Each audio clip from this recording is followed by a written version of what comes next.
So I worked for around 3 years as a gymnast coach during my last years of high school. I mainly taught boys, as boys listen more to the male coaches. I had a core group of kids consisting of around 5 lads, aged between 5 and 7.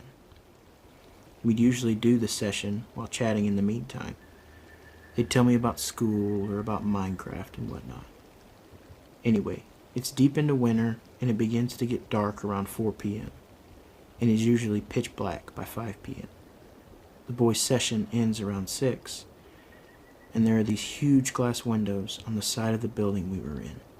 Usually we kept the curtains closed to stop randos from staring in, but this one particular evening we didn't.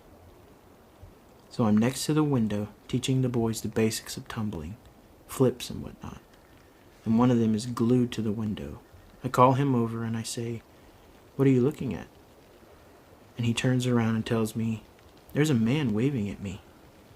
I instantly walk over to the window and I look out of it, but I see nothing. I figured the kid was either joking or confused. I keep teaching them, and it happens again with another boy saying the exact same thing. All the other boys walk over and say there's definitely a man out there. I don't know if I have a depth of perception problem, but I couldn't see what they were talking about. So I went to go grab the head coach, who also happens to be my mom, and I tell her what the boys were saying. She says for me to go outside and check, just in case.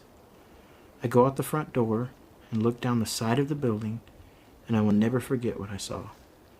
There was an old man wearing nothing but a long coat, motioning to the boys to come outside. I wanted to yell at him, but the surprise and fear just froze me where I stood. I went back inside and grabbed my mother and the other coaches, and they went outside, and apparently the man scuffled away into the darkness. We called the police, and they found a van parked right next to the building with lots of rolls of duct tape laying on the passenger seat. The man was never found, and even right up until I quit the job, I always made sure those curtains were closed when it got dark, because it always felt like I was being watched.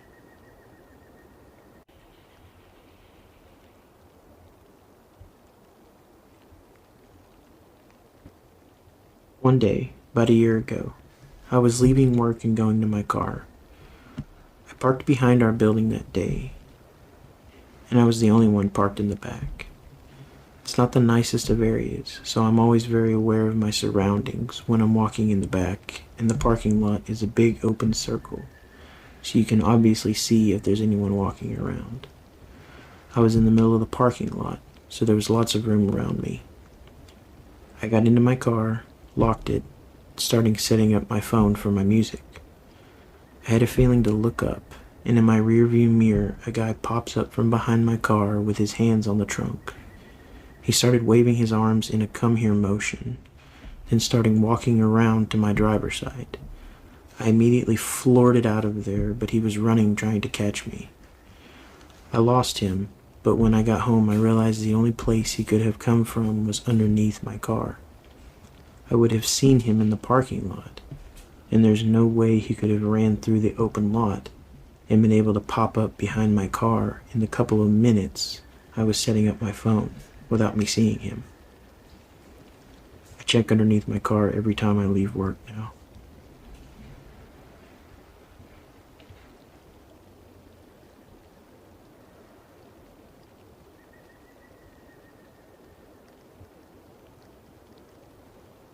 So this happened about 4 years ago. My dad works nights, so I'm home alone until about 2:30 a.m. most days. We live in a pretty quiet area where people usually keep to themselves. One night at about 1 in the morning, there was a knock at the door, and when I checked our peephole, there was a young woman with a car parked near the curb in front of my house. I answered and she looked really young, maybe 15 or 16, or just looked very youthful. In short, she looked barely old enough to be driving. She told me that she was having car trouble and asked if I could come check it out and possibly give her car a jump.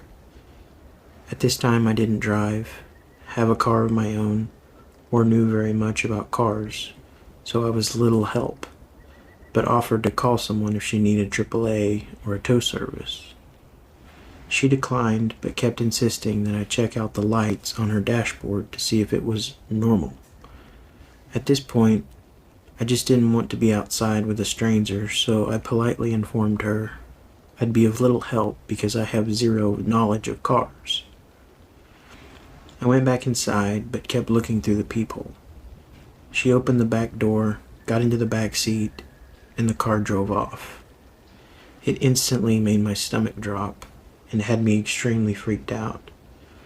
I was kind of distraught, thinking about what the real reason was to approach my house. Who was driving? Just the entire thing left me confused and frightened.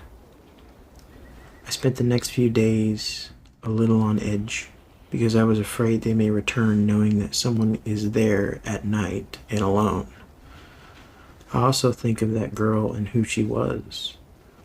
I wish I had a video doorbell at the time so I could find out if she was a victim of some sort. I don't know. It still bothers me a lot and is very eerie.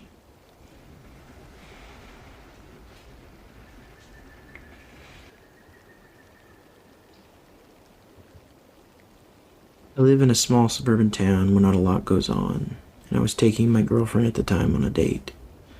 And naturally, being the stupid teenagers we were, we didn't really have a plan for the night. We would just drive around and see where the night would take us. It was getting later in the evening, after hanging out with a few friends at a football game. I asked her if she wanted to go park for a little bit, because I knew it was a secluded part of town where there would not be a lot of people or kids messing around. She said yes, so we went and parked for a little bit. After we'd been there for about 30 minutes, she said she needed to get home so she wouldn't get in trouble. I really didn't want to leave yet, but I had to honor her wishes. So I turned my headlights on, and what I saw in front of my truck literally took my breath away. There was a man, probably middle-aged, walking straight toward my truck, and shortly after I turned my lights on, he stopped and just stared at us, and very calmly turned around and walked straight in the other direction. I have no idea why this man was in the middle of a field late at night, or what he would have done if I didn't happen to turn my lights on at that exact time, and I don't think I want to know.